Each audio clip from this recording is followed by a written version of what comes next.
আমাদের জিন্দেগির একটা মূল বিষয়, আমরা মুসলমান হিসাবে আমাদের মৌলিক দায়িত্বই হলো দুইটা জিনিস। একটা হলো গুনাহ বর্জন, আরেকটা হলো আল্লাহ তাআলার হুকুম পালন। এটাই আমগো জিন্দেগি। ভাল লাগলো এটাই কাম, ভালো না লাগলো এটা কাম। মন মতো হইলো এটাই জীবন, মন মতো না হইলো এটা জীবন। কথা বুঝেন নাই? নামাজ আমারে পড়তেই হবে। এবার যত কষ্টই লাগুক, যত ক্লান্তি লাগুক, আমাকে পড়তেই হবে।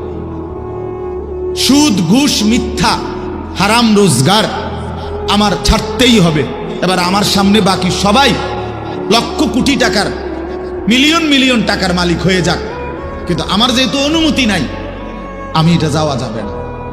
এটাই মুসলমান, এটাই জীবন, এটাই তাকওয়া।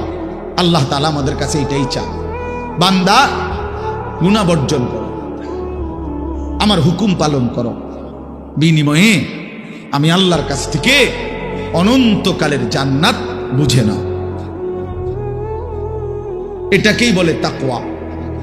এই ব্যক্তিকেই বলে মুত্তাকি, যে নিজেকে গুনাহ থেকে বিরত রাখে, আল্লাহ তাআলার হুকুমের মধ্যে ব্যস্ত রাখে, আল্লাহর হুকুম পালনে ব্যস্ত, যত কষ্টই হোক।